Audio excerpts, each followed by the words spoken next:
Shabbat Shalom.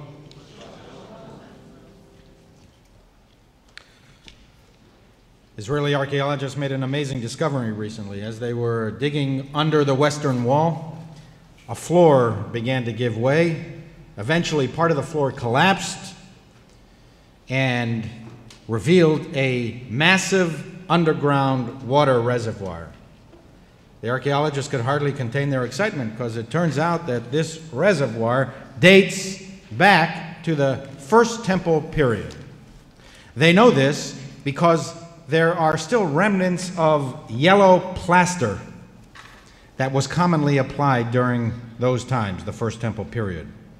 So water from winter rains would run downhill from the Temple Mount and seep into this reservoir, filling it to capacity. Even now, after 6 rainless months, archaeologists went down in there and found a pool of fresh water that was still there from the winter rains. Artifacts from the First Temple are extremely rare, First Temple period. They date back as far as 3,000 years to the days of King Solomon, who built the First Temple. The best thinking now is that the reservoir was a plentiful source of water for the public to use for drinking, bathing, and ritual purposes at or near the Temple Mount. We know that before the worshipers ascended to the Temple Mount, they would immerse in water to purify themselves. As amazing as all this is to me, the really fascinating find for me was that the handprints of the laborers who added the yellow plaster are still visible. I'm always deeply moved by these discoveries. In my flight of imagination, I can see these laborers digging. For them, it was a job, daily labor. But for me, they weren't just among the countless people who lived and died over the past 3 millennia and lie forgotten in unvisited tombs. They are us.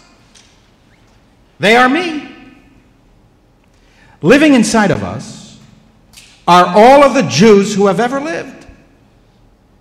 And they left a mark, intentionally or not, which was the fruit of their labors. They left something behind that became part of me. And it's visible, it's a physical sign of their presence. It would be as if in the year 5012, someone would discover the fruit of my labor. Not my fingerprint on a construction site because I'm not a construction worker, but perhaps an article, a memo, or a sermon. Perhaps even these very words that I am reciting to you tonight that would draw a direct connection to me and through me to you. This is a form of immortality. It is the only immortality that is available to mortals of flesh and blood. Immortality is in the memory of others and in the fruit of our labor that we leave behind. Immortality is when someone in the future, a century from now, a millennium from now, discovers something of us. They don't even have to know our name or who we were. But they see what we produced and think about it. And when they utter an idea that we spoke, we live. Our era lives. Our lives count and mean something, and we help pave the road to the future. In this way, time, that is such an efficient destroyer, it causes decay, it covers up and obliterates what used to be. Time can also uncover and reconstruct. When we discover a handprint of a laborer under Solomon's temple, our Jewish identity is reconstructed. What do I care if I don't know the laborer's name? It's a mere detail. His memory remains. His essence is in me. The moment I look at what someone left behind, whether it is the words of Shakespeare or a laborer's handprint, I'm feeling his feelings. I am dreaming his dreams. He is living in me. Immortality is not of the flesh, but of ideas, monuments, the fruit of our work. Immortality is not in the individual, it resides in the community. And that's the key message of this week's parasha, a biblical passage that contains such central thoughts that we will read it again 2 weeks from now on Yom Kippur. Moses assembles the people on his last days on earth and proclaims, Atem nitzavim hayom kulchem lifnei Adonai Elohechem. All of you are assembled here today into the fellowship of the Jews, everyone who is here today, and those who are not here today, those who will be born 3,000 years from now and have a bar mitzvah on September 15th, 2012 in a place called New York City. All of you standing before us this day, and all of them are part of the fellowship that we have established. As if to anticipate the difficulty of binding future generations, the parsha calls on the Jews to return 7 times. In chapter 30 in the book of Deuteronomy, 7 times the parsha says, Shuv, return. Veshav Adonai Elohecha et shvutcha veshav. Return, and God will restore your birthright. Come back. Reclaim your heritage. You might have strayed. You might have lost connection with Judaism. You might have lost connection with the Jewish community. Do not despair. The door is always open to return. Veshavta et Adonai Elohecha. Come back. And return to the eternal your God, who will receive you in love. We need to hear this message over and over again. We are living in an era of me. It is all about me. To the extent that we interact with the community, it too is mostly about what the community can do for me. What services do I receive in exchange for being part of the community? We are products of Western culture. We rightly place central importance on the individual. It was the great breakthrough of Western thought. We are endowed with certain unalienable rights that the community cannot deprive us of. And one casual glance at the rest of the world on this very day convinces us that we are right and they are wrong. Western civilization flourishes on the concept of personal rights and personal autonomy. But precisely because we have been raised on this ethos, religion comes and says, hey, don't forget that you are also part of the community. Judaism says to autonomatized American Jews, you can't live Jewishly without the Jewish community. Return. It is the season of return. The doors are open. Come back to the community. And even a Jewish handprint on a wall underground reminds us that we are part of something larger than ourselves. We are part of the human race. We are part of American society. And we are also part of the Jewish people. A people that stretches back 3,000 years, whose founders thought of us at the founding moment.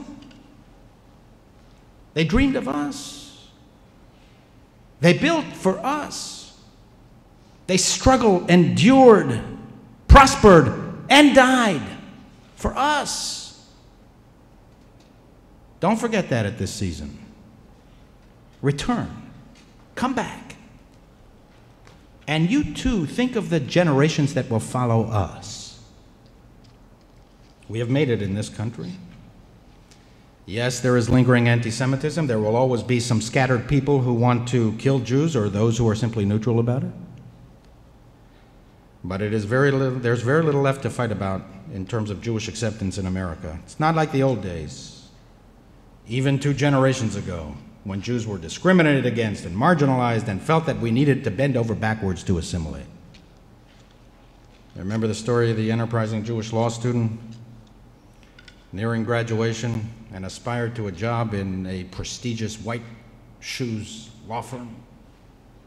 The firm had a reputation for not accepting Jews.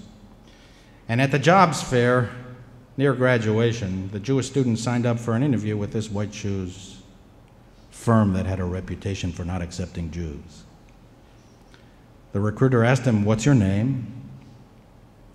He said, A. James Osborne III. The recruiter nodded approvingly and made a note on his legal pad. He then asked, "What is your hometown?" The student responded, "Westport, Connecticut." Again, the recruiter nodded approvingly and made a note in his legal pad. He then asked, "What are your parents' occupation?" The student responded, "My father is a banker, and my mother is a homemaker." Again, the recruiter nodded approvingly and made a note in his legal pad. The recruiter then asked, "And what is your religion?" The student, flustered and taken aback, responded, "I am a goy."